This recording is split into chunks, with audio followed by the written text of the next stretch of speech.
Now, our next session is going to be offering a high-level review of the latest NVIDIA tools for accelerating computer vision on edge devices, with an emphasis on new features in DeepStream 7 and advancements in Jetson edge computing. So, hi everyone, nice to meet you. My name is Guy Dahan. I'm a solution architect for NVIDIA, and actually the host has done real justice and really complimented me, so I'm humbled. And I want to start and say that, first of all, I'm really grateful and honored to be joining this session. I wish I could be joining not virtually, but travel is not so easy from Israel these days. So I'm still honored and really grateful to be joining now. I must say that I've been using Ultralytics since the day it came out. I really like Ultralytics. I've been using YOLO V5 even before that. And I'm really enthusiastic for this package. I think it brings a real revolution in terms of comfort, ease of use, and most of all, performance. I think it really brings computer vision to data scientists, and I think it's a very important thing in our industry. So let's jump ahead and speak a little about EdgeAI. So I guess most of us here on this convention quite know what EdgeAI really is, but let's define it anyhow. So EdgeAI is computation or an application that performs the computation near the user where the data really is. So instead of sending data into a centralized data center, maybe the internet or your private servers, you perform all the AI workloads right near the edge, so very close to the data itself. This is used vastly in all across industries, right? From manufacturing to retail, smart cities, healthcare, logistics, and so on and so on. McKinsey has estimated this year that AI could potentially deliver up to $13 trillion of additional economic output by 2030. And this is obviously quite a lot. Why use EdgeAI? So first of all, you get very low latency, right? Because the computation happens really close to where the data is. You don't need to worry about overhead time of sending the data to centralized data center, and everything happens really quick. Secondly, sending the data itself might cost you a lot of money. Let's say, for example, you're running YOLO on a server on the internet, and you want to stream HD videos to it. Each stream is going to cost a substantial amount of money among time. And if you multiply this to real-time applications working on multiple streams, multiple cameras, this becomes unscalable. And the solution, the quite obvious solution, is to perform the computational hard lifting on-premise, on the edge, and then send the results or the important data or smart records to the data center you have. And last of all, data sovereignty, which might be very important for some use cases. So you might have sensitive user data, let's say medical use cases for computer vision, where you don't want the data to be stored anywhere that is not behind company firewall. This you can achieve very easily using EdgeAI. And obviously, the inference itself might be done on specific hardware that is optimized for AI. So how popular is EdgeAI? We estimate at NVIDIA that since 2014, with the introduction of NVIDIA's Jetson, there has been a tenfold increase in activity, and we estimate that today there are over 1.2 million active developers using NVIDIA's EdgeAI computers, which are named Jetsons. So what is a Jetson? Jetsons are EdgeAI devices specifically tailor-made for AI. I might add even that originally were designed mostly for computer vision. We introduced Jetsons in 3 main tiers: performance, mainstream, and entry, where the top performant Jetsons offer up to 275 TOPS in Int 8 in only 60 watts of power. And the lower entry tier offers 20 TOPS of performance for AI in only 10 watts and a really affordable price of $200. Those are real EdgeAI machines that can be used in all across industries and already are used in robotics and agriculture and all over, as I've mentioned. I'm really glad to share, if you haven't heard already, that by 2025, NVIDIA is going to release the Jetson AGX Thor, the next generation of Jetsons, which is going to be a substantial leap forward. So up until now, we had this stack you see here on the left, and we are going to move to Jetson AGX Thor. It's going to be based on the new architecture for GPUs introduced with NVIDIA's Blackwell. It's going to have 8 times Orin GPU performance, specifically for transformers. It's going to be completely designed for humanoid robots and advanced edge AI cases. It's also going to have twice as much memory capacity and much better performance for CPU. So there's a lot to look forward in terms of edge AI, and stay with us to 2025 when we release Jetson Thor. So let's talk a little about the software side of stuff, since Ultralytics is a software, and with all the hardware, if you don't deploy it correctly, you might run into many, many problems. So what do we have here? First of all, let's talk about the challenges in deploying models. So as we all know, it's really painful. There's so many frameworks to work with, and you have to really reproduce the environment of which you're trying to work and develop with. And it's really not easy. You're trying to move between frameworks all the time. You might have models in PyTorch and some others in TensorFlow, and it's really not that easy. You might have even different modalities of data. You have batching one day, and you have some data that's streaming and some data that requires ensembles. Obviously, deployment and cost of deployment is really a serious issue. Compute, you're never going to have enough compute. There has never been an AI company that wants less compute and needs less models for less hardware. You always need more hardware and on the same compute. And obviously, you also deal with the ecosystem tools, right? Because developing software by itself is really nice, but you have to deploy it somewhere, and you need it to communicate with your environment. So here, our main recommendation for most companies using different models is to start by using Triton. And what's nice about Triton, and this is going to be the main takeaway from my speak today, is that we are not trying to be too disruptive. We understand that not all development starts optimized from the get-go. It's simply usually not the case. Most startups start with an idea. They are not aware of all the tools that are at hand. They're not aware of all the optimization methods, and maybe their architecture is not optimal. This happens. But instead of trying to be too disruptive and replacing each component with an optimized component, you might try a more structured approach and try to replace maybe some components of your computer vision pipeline, for example, with other more optimized components. And I think this is where Triton really shines. Triton is actually a server, an inference server. And what's nice about it, that it deals with many sides of deployment. Let's say, for example, you're running an Ultralytics model and you want to maybe optimize it a little because you have hardware capacity issues. Then you might consider simply migrating into Triton, where your Python code is going to remain pretty much the same, but batching, for example, is going to be handled completely by Triton. And I think this is really something worth looking for if you are struggling with optimization and you feel like you need to perform some more acceleration. So Triton really deals with all of the MLOps pipeline, because you can use it also when you're trying to develop your models, but also in production. It fully integrates with Kubernetes, and most important of all, it's completely open source and customizable.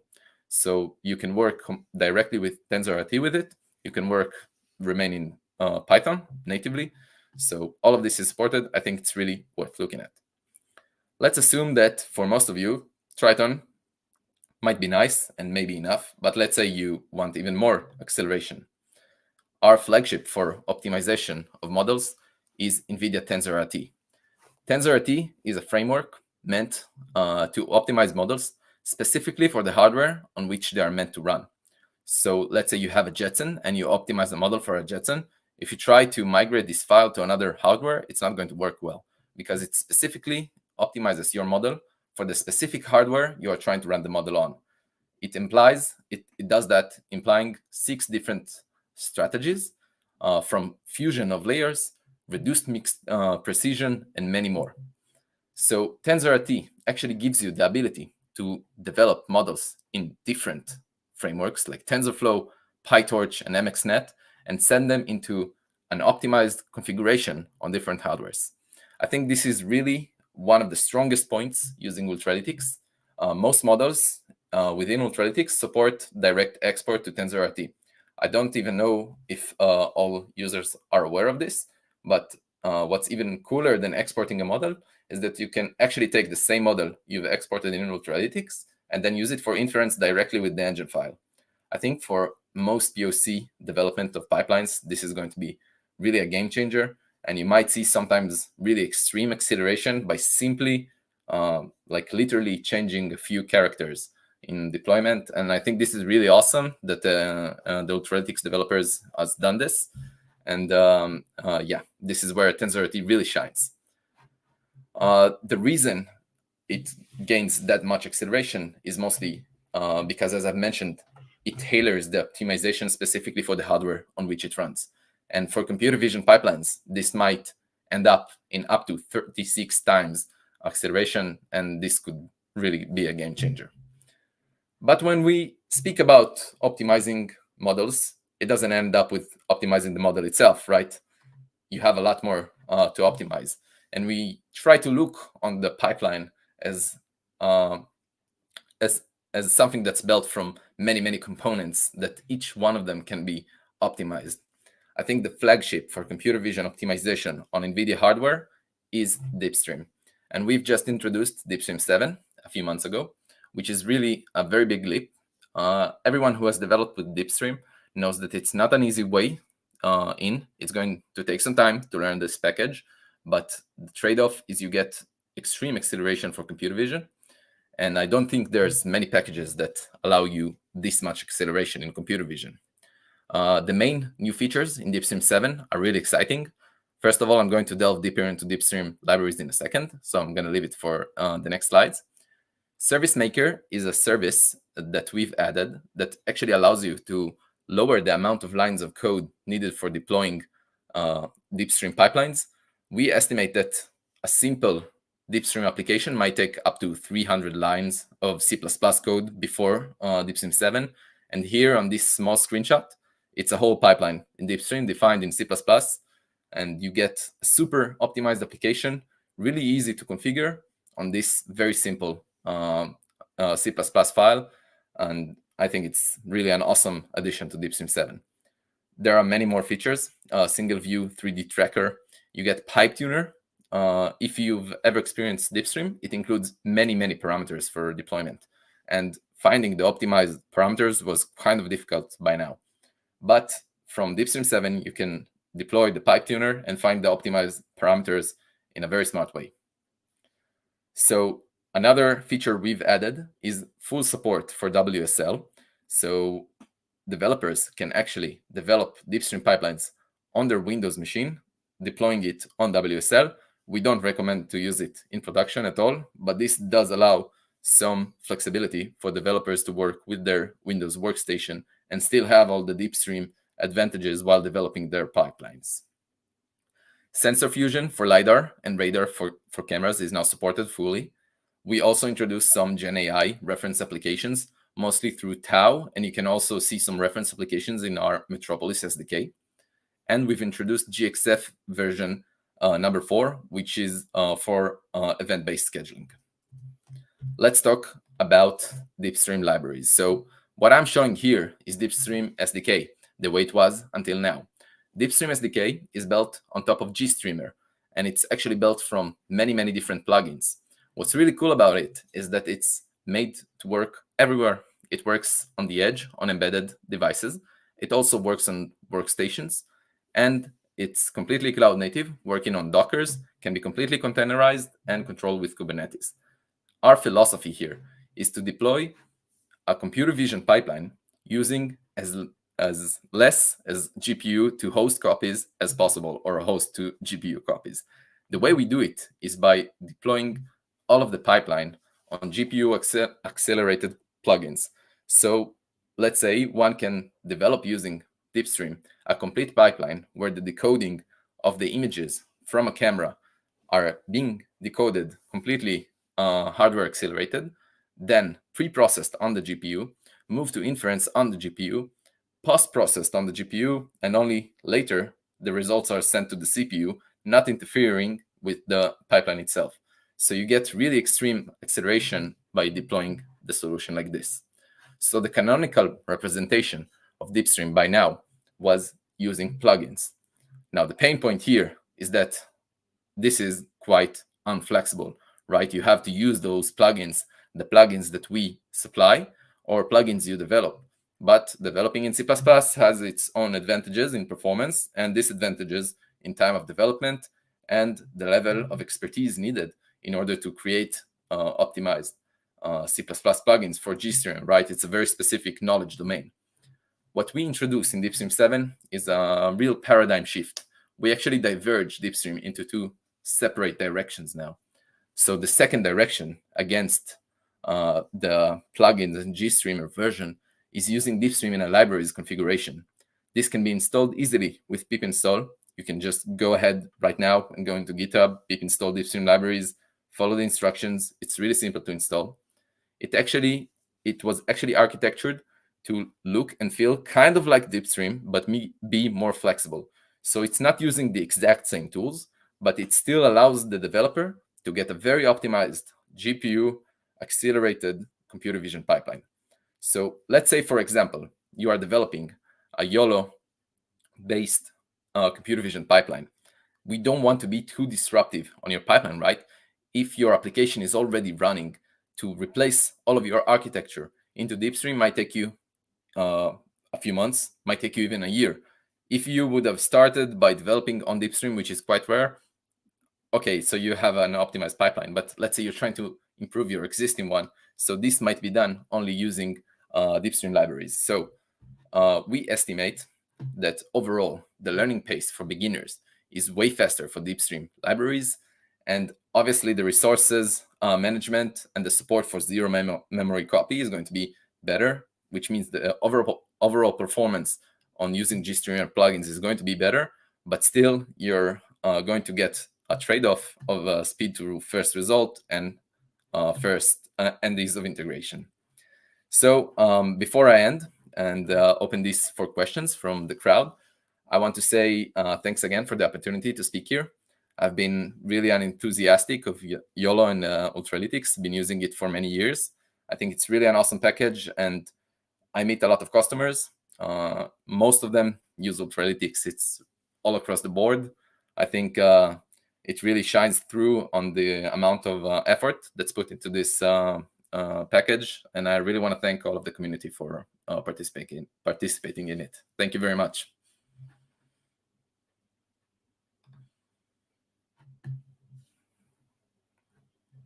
And I did hear the magical word of questions, I believe. Do we have a live Q&A scheduled? We have the cube of power. Hannah's there with the cube of power. She's ready to throw it directly at your mouth, and you are welcome to send a question over to Guy. That was really fascinating stuff. You know, big news, tech moving fast. Do we have any questions about the world of NVIDIA and how it relates to the field of computer vision or machine learning or AI or YOLO 11 or Ultralytics? We have a question from the community, and we have the main man, Dahan, there, about to amplify some of the comments from the world of Discord and direct it to NVIDIA. Yeah, not really a question. Most of the community really wants a product announcement from NVIDIA or free hardware, of course. So I'm just going to add a comment. Really appreciate everything NVIDIA has been doing with TensorRT, DeepStream. The DeepStream 7.0 looks really cool. I think a lot of people, using Ultralytics and in the community are really going to enjoy some of the optimizations that we're going to get with that. So thank you. Fantastic. I know that not so much a question as a comment, as a thank you. Yes, and absolutely. I'm sure the community would very much like any announcements and hardware and all that kind of stuff that's coming out. You know, we are ready to hear it, but we appreciate that in the meantime very much. Do we have any more questions? Questions from the floor? Questions IRL? That was a great comment there from Burhan. Going once for NVIDIA, going twice. Any questions for NVIDIA? Yes, we have a question from the young man in the front. Okay, Okay, Hannah is coming down and it's going to surprise you with, oh my goodness, that was a championship throw. So like a game of American football here. Okay, the stage is yours. Well, I just wanted to ask what it's like to work as, I don't know, I guess you are a computer vision developer or not sure, but how is it like a normal day for you working in NVIDIA? Yeah, that's an interesting question. I must say I did not anticipate such a question. NVIDIA is an awesome place to work in. I joined in very tumultuous times in Israel to NVIDIA, and it's been quite literally amazing. My job here is not like your typical development. What I do is solution architecture, which means I work with customers to produce really high-level architectures for optimized solutions. So my day-to-day looks like I either develop my own solutions to stay in line with latest technology and to simulate stuff that my customers might be going through. And I work with many customers, mostly in the Inception program for startups, which Ultralytics is actually a part of, in order to try and solve their problems, but in a high level, which means I don't deal with their, debugging their code. I try to focus more on high-level questions. How do I optimize YOLO models for deployment? How do I put to better use my Jetson device? How do I lower the costs of my training and the inference in the cloud? So those are the challenges I deal with. And, my day-to-day runs between meetings and developing lots of code, installing lots of packages, developing Docker, stuff like this. Okay, thank you so much. Sure. Excellent. Did we have another question there just behind you? Okay, look at this. Championship. Hello? Athletics in action. Can you hear me? Okay. Yeah. Well, my question is about the new Jetson Tour. It's about the NVIDIA decoder. So Jetson Tour is still using APA multimedia or NVIDIA Inc. like RTX? Yeah, I hope I understand your question. You're asking whether how is Jetson going to be used, the Jetson Thor. So it was designed for the age of robotics, which means it's specifically designed to also support transformer models. And we anticipate it's going to have 8 times the performance as Jetson or in AGX in regards to transformer models on the edge, which is really amazing. But the actual use cases, just like Jetsons are used all over, we guess it's going to be used all over as well. It's going to be just much more compute. That was such a great question. Thank you. Right. That's thank you again and for your time. Do we have any more questions from the crowd? Any more questions going once, going twice? And now it's time to give a huge round of applause all the way from NVIDIA. Thank you so much, Guy Dahan. That was absolutely great. Really appreciate your time and expertise and everything you're doing for the community. It's absolutely stellar. All right.